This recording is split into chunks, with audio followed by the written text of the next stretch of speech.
मैं बात करने वाला हूँ कुछ जीएसटी के बारे में, जीएसटी के कुछ फंक्शन के बारे में, कि उसके जो टूल्स होते हैं क्या क्या होते हैं।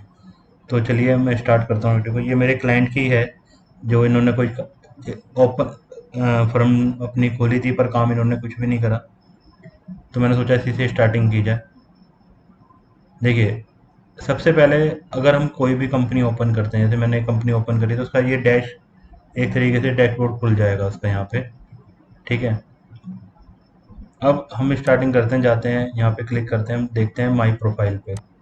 ठीक है, जानते हैं कि क्लाइंट का नाम हो गया, ये यहाँ पे कंपनी का नाम हो गया, ये सेंटर जुडिक्शन हो गया, स्टेट जुडिक्शन हो गया, डेट ऑफ रजिस्ट्रेशन। देखिए, रेड मार्क का मतलब ये होता है कि आपका जो जुडिक्शन ऑफिस है वो आएगा स्टेट में। जैसे स्टेट है, ये दिल्ली जोन हो गया, जोन 6, वार्ड वार्ड 71। अब इसका रेड मार्क का मतलब है कि आपका जो ऑफिस, जुडिक्शन का जो ऑफिस होगा, जहाँ पे आपकी फाइल जाएगी, जहाँ पे आप जो भी, आप अगर आपको कोई भी प्रॉब्लम है तो आप यहाँ पे जाके शॉर्ट आउट कर सकते हैं। तो ये आपका पूरा वो जोन है, जोन 6 वार्ड। अब इसके बारे में मैं आपको बताऊंगा, क्योंकि मैं आज एक रजिस्ट्रेशन डालूंगा, तो मैं उसकी भी वीडियो आपके साथ शेयर करूंगा। तो उसमें बताऊंगा कि कुछ बहुत से लोग गलती करते हैं जब रजिस्ट्रेशन डालते हैं, क्योंकि आजकल क्या है, रजिस्ट्रेशन बहुत ज़्यादा कैंसिल हो रहे हैं। तो मैं बताऊंगा कि वो किस वजह से हो रहे हैं। प्रोप्राइटरशिप है, constitution of business, tax payer type, regular है, और ये सस्पेंड के लिए मैंने डाला क्योंकि इन्होंने कोई काम नहीं करा, नील रिटर्न भर रहे थे ये। ठीक है, कंप्लायंस रेटिंग। देखिए, कंप्लायंस रेटिंग एक वो है, जैसे आप किसी से काम कर रहे हैं, जो आपका ट्रेडर है, तो वो आपको रेटिंग दे सकता है इसमें। ठीक है, ये प्लेस ऑफ बिजनेस, इनका प्लेस क्या है, इनकी इंफॉर्मेशन, और अगर कोई अदर बिजनेस है या कोई गोदाम है या कोई, तो वो इस पर अदर बिजनेस पे आ जाएगा।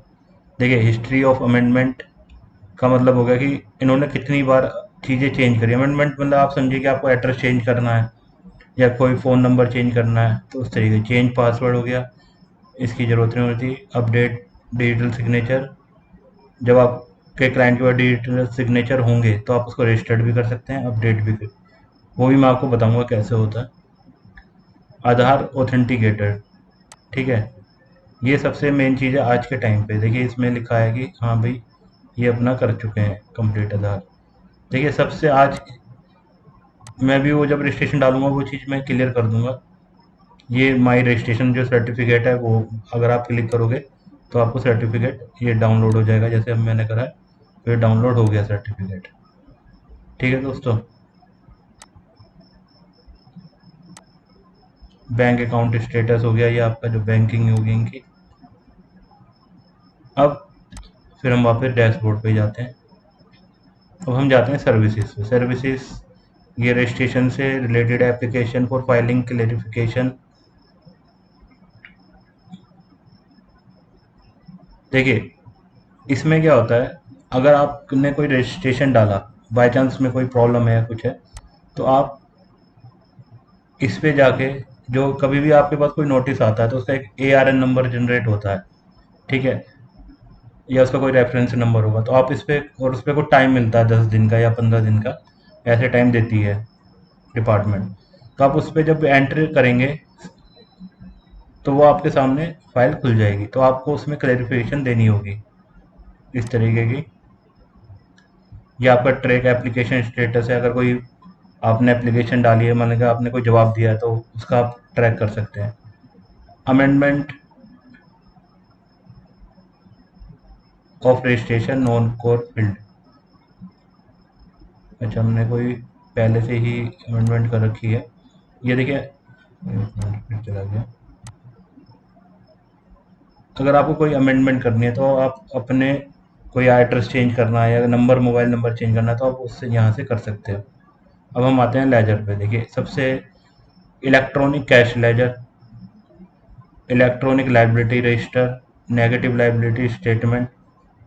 ठीक है, इलेक्ट्रॉनिक कैश लेजर के बारे में आपको बता देता हूँ। जैसे मान के चलिए, आप कोई भी टैक्स जमा करते हैं, वो जाता है कैश लेजर में। ठीक है, तो कैश लेजर ये होता है। नेगेटिव लाइबिलिटी, मान के चलिए आपकी कोई, ये देखिए थोड़ा आगे की बात है, पर अभी जो मैं आपको कैश लेजर का बता देता हूँ, कैश लेजर का यूज़ इसलिए ही होता है, अगर आप कोई टैक्स जमा करते हैं बैंक के थ्रू तो वो आपका कैश लेजर में ही आएगा। अब ये रिटर्न का डैशबोर्ड है, जब हमें रिटर्न जमा करनी होती है, ट्रैक रिटर्न स्टेटस, आप उसका जब भी आप रिटर्न फाइल करते हैं उसका ARN नंबर आपको मिलता ही मिलता है।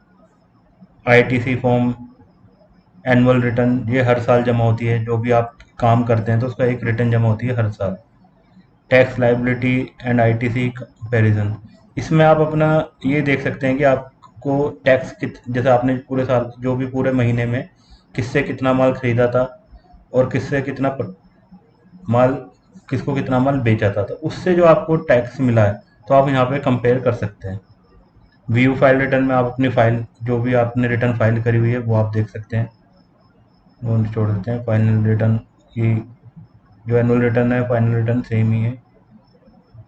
TDS एंड TCS ये बात की चीज़ है, क्योंकि ये वीडियो में उनके लिए बता रहा हूँ जो अभी अभी नए नए हैं, जो उनको इस चीज़ से थोड़ी सी जानकारी मिल जाएगी। पेमेंट में आप क्रिएट चालान कर सकते हैं, वैसे तो ऑटोमेटिक चालान होता ही है पर कई बार खुद भी करना पड़ता तो आप इस पे जाके कर सकते हैं। बाकियों को मैं अभी छोड़ देता हूँ।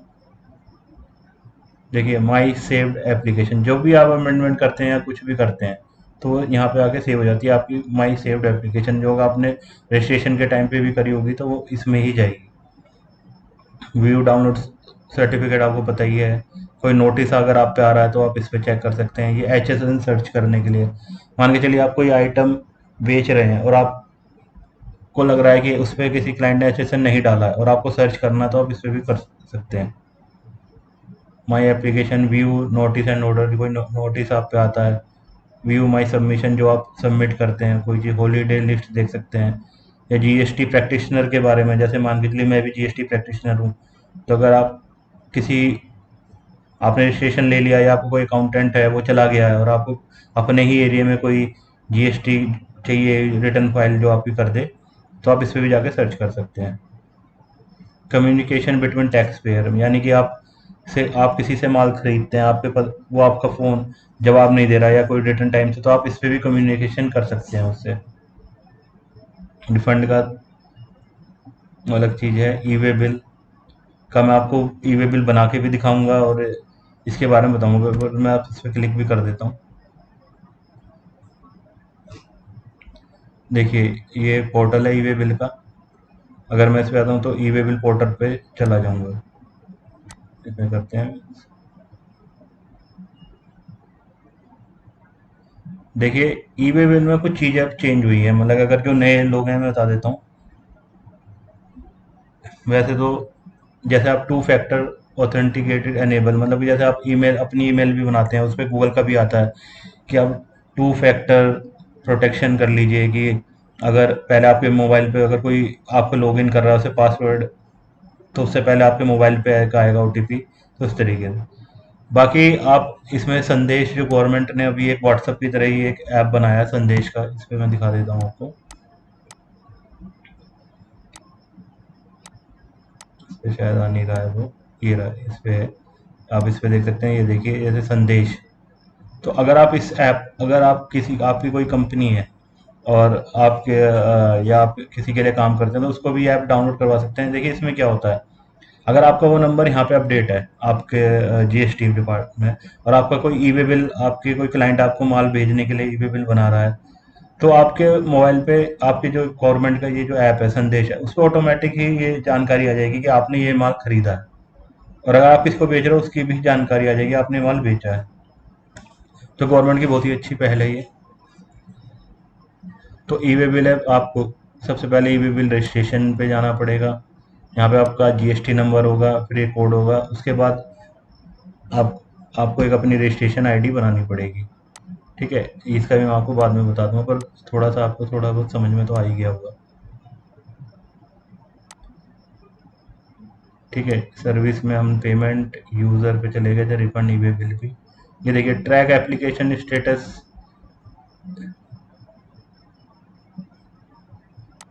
भी सेम उसी के तरीके से ही काम करता है, अगर आपकी कोई एप्लीकेशन आपने डाली है तो आप उसे ट्रैक कर सकते हैं स्टेटस जानने के लिए।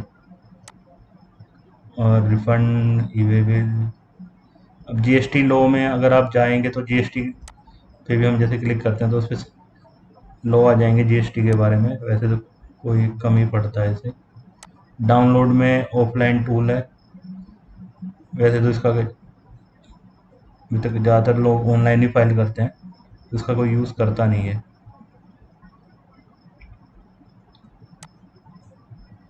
बाकी सर्च टैक्स पेयर में देखिए सर्च बाय जीएसटी, अगर आप किसी ट्रेडर के पूरी इंफॉर्मेशन चाहते हैं बारे में तो आप इस पे अगर क्लिक करेंगे तो आपको उसका जीएसटी नंबर डालना होगा, तो उसके बारे में आपको कि वो रिटर्न टाइम से फाइल करता है नहीं करता, उसकी कंप्लायंस रेटिंग क्या है, तो वो आपको पता चल जाएगा।